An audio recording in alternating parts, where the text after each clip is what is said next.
Okay, stick control. George Lawrence Stone. Brilliant man, great drummer, great history. I'm going to give you a little bit about myself first for a couple of seconds here. My name is Matt Patella. I've been playing for, I don't know, 58, 59 years. And I studied with the great Joe Morello for a very long time, who has studied with George Lawrence Stone. Now, when I went to Joe Morello, I was doing the stick control book. I thought was very boring, had no value whatsoever, only because my approach was not the way George Lawrence Stone intended it to be.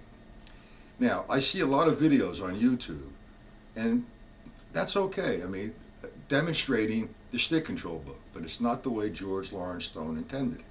So I'm going to make this video in perhaps a series of 3 or 4 videos because I want to keep the length of the video down. So I'm going to demonstrate first a few lines from page either 5, 6, or 7 on the way George Lawrence Stone intended the page to be played.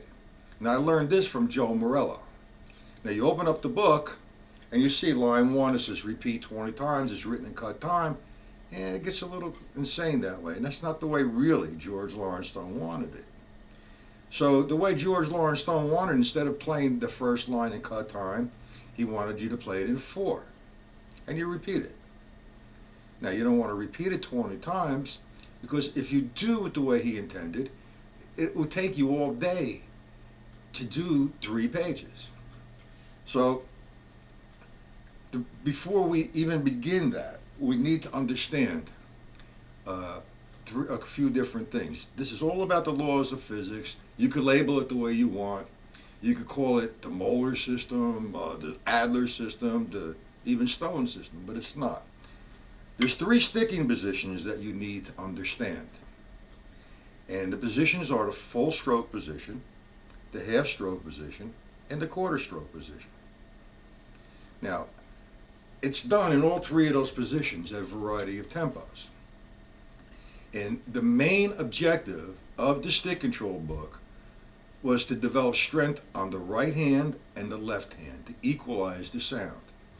There are no accents at all in the stick control book. Now, a lot of people play accents for phrasing, which is fine, man, that's great. But that's not what the book was intended for. It was to develop strength on the right and strength on the left, equalizing the attack. Open-handed, so to speak, that you're developing. Now, as far as the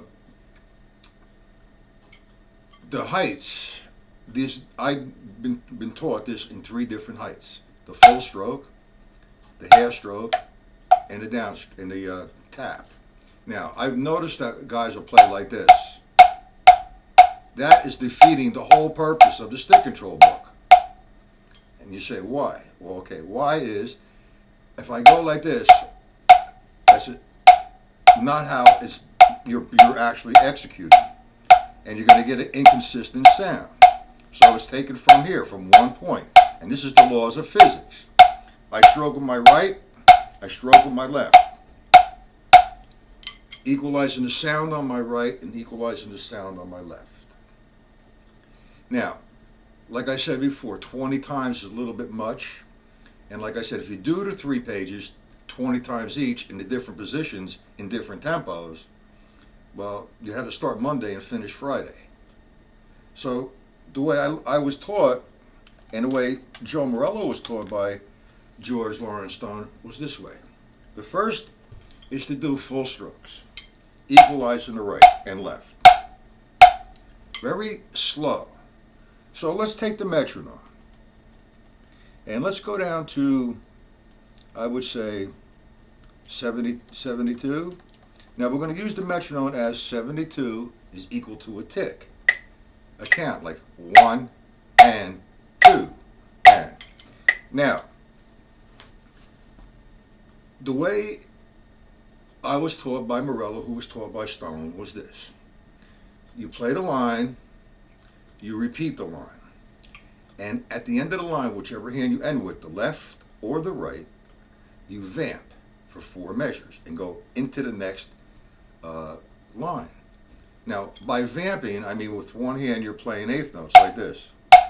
2 and 3 and 4 and 2 and 2 and 3 and all from the wrist. 4 and 3 and so on and so forth for 4 measures. I'll play it a little faster so I can get through this. I'll put the metronome maybe on 170.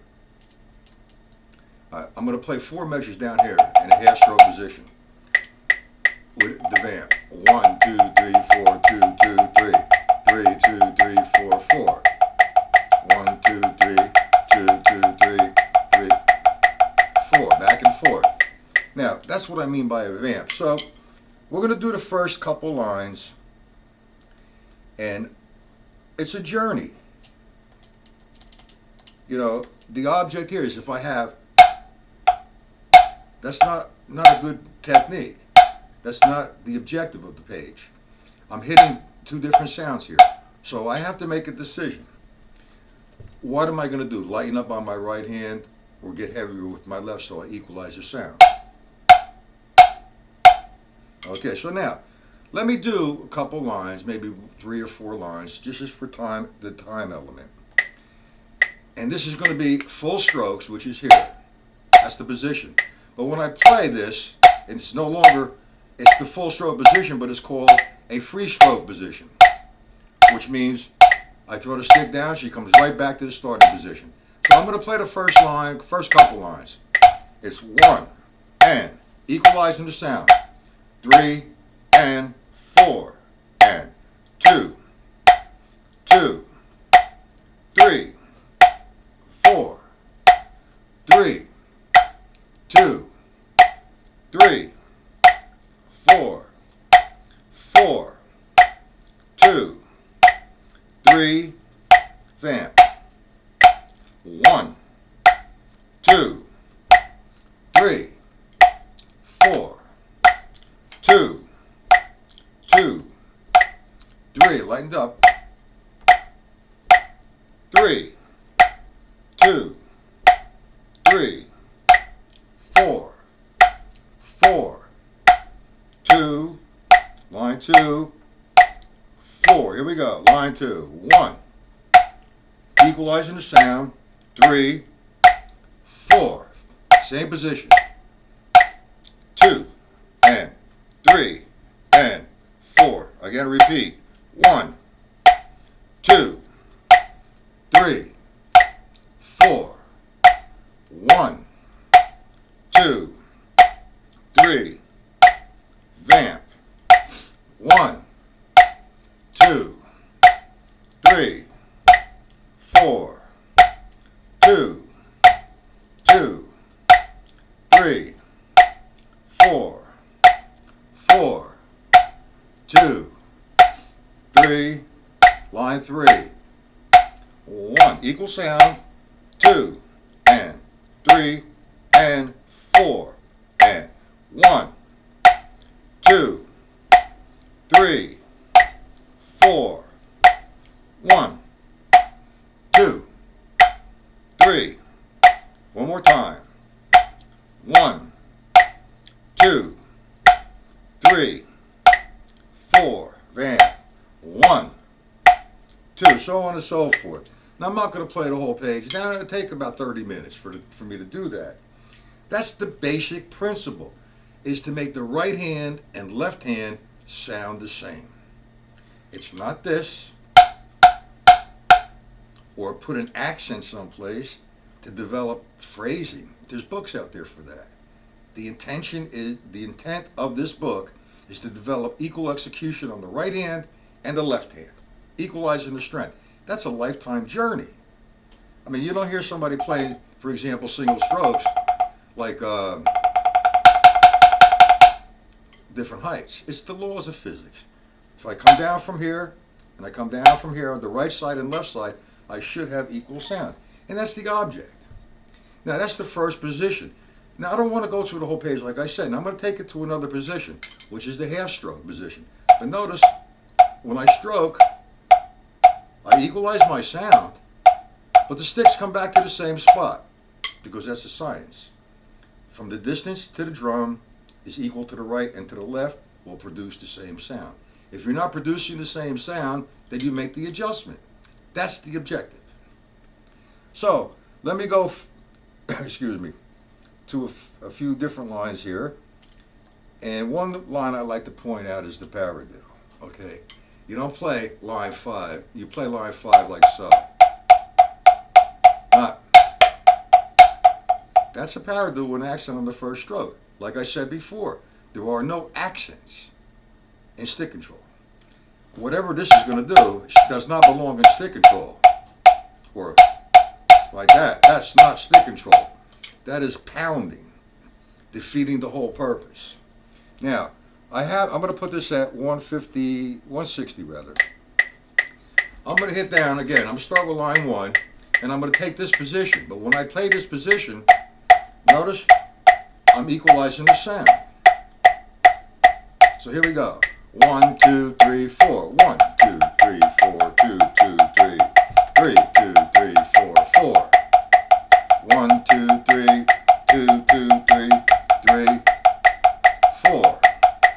1, 2, 3, 4. 2, 2, 3, 4. 3, 4. 1, 2, 3, 4. 2, 3. Line 5. 1, 2, 3, 4. 2. No accent. 3, 2, 3, 4, 4, 2. 1, 2, 3, 4, 2, 2, 3, 4, 3, 2, 3, 4, 4. So on and so forth. And the next sticking position would be the quarter stroke. Now, the different heights are different volumes. From here, I'm getting a fortissimo, I guess. From here, mezzo forte, and here, piano. And the closer I come to the drum, or the drum pad, actually the faster I can play, only because I don't have this distance to maintain. And that's where the level system comes in with the understanding the downstroke, the tap, the upstroke, and the free stroke. And that's just in another video. Okay, that has nothing to do with stick control. Just that the sticking heights, when playing, have to be at the same height, not a seesaw method. That defeats the purpose. Okay, so I'm going to take this. Let's up it a little bit. To say 160, but I'm going to take it here, closer to the drum, and the same thing happens. Equalize the right, equalize the left, and I'm going to vamp after each one. 1, 2, 3, 4. Look at the hands coming down from the same spot. 4, 2, left. 1, 2, 3, 2, 3, 4. Line 2. 1, 2, 3, 4. 2, 2, 3, 3, 2, 3, 4, 4, 2, 3. Vamp 1, 2, 3, 4. Line 3. 2, 2, 3, 4. 2, 3, 4, 4, 2, 3, 4, 1, 2, 3, 4, 2, 2, 3, 3, 2, wrist, 4. 1, 2, 3, 4, 2, 3, 2, 3, 4, 2, 3, vamp 1. We get to line 5. 3, 2, 3, 4. 1, 2, 3, 4, 2, 2, 3, 4, 3, 4. So on and so forth. Now, like I said, I'm going to make a series of these videos. This is actually a step 1, or this is the way George Lawrence Stone intended this to be. Yes, he has 20 times each. That's you want to do, fine. This is more of a routine that I was taught, and in my opinion, very productive. I mean, for me to count 20 measures, it's not too cool for me. Now, it's a lot of counting, in other words. So this way is more enjoyable and more productive. And that's what was taught to Joe by George. Okay? Now, taking it in cut time, we're going to make another video with that. First of all, I was at 160. I'm going to go up to maybe 200 playing eighth notes, and then I'll come back to 100 and play them in 16th notes. Same principle, and working myself up the metronome. Now you have to remember, there's no tension, no squeezing, all right, and let the stick sound. Let the sound go out. Do not grab the stick tight, or do not use a seesaw method, because the seesaw method is not productive. It's not how you play. The seesaw method comes from an illusion. If I go like this, it does look like I'm going like that, and I'm not. Example, here, I'm playing this. That's half the vamp, and it's just in a different place. Anyway, this is, I need to apologize, I guess, to one of the instructors who did a walkthrough from stick control. He did a nice job, but it wasn't how George Lawrence Stone intended it to be. I did not mean to be condescending, and I do sincerely apologize. What I'm projecting here is what I learned from Joe Morello, who learned this from George Lawrence Stone. So with that being said, if you'd like, I'm going to make a series of videos going to the next stage of eighth notes to triplets, eighth notes to 16th notes, so on and so forth, the flam section. And also, let me make another point here. There's two schools of this drumming. There's the rudimental school and the non-rudimental school. Now, the non-rudimental school, there's only 3 rudiments: singles, doubles, and flams. And that's what the stick control book is. Now, when I say rudimental, that's fine. Everything's labeled. This is a paradiddle. This is a radimacue. This is a 5-stroke roll. That's fine. That's a different kind of school, different platform. And believe it or not, George Lawrence Stone authored, or he was a member rather, of the NARD, which is the National Association of Rudimental Drummers. And he has a few of his solos presented in that book. So if you get a chance, check it out.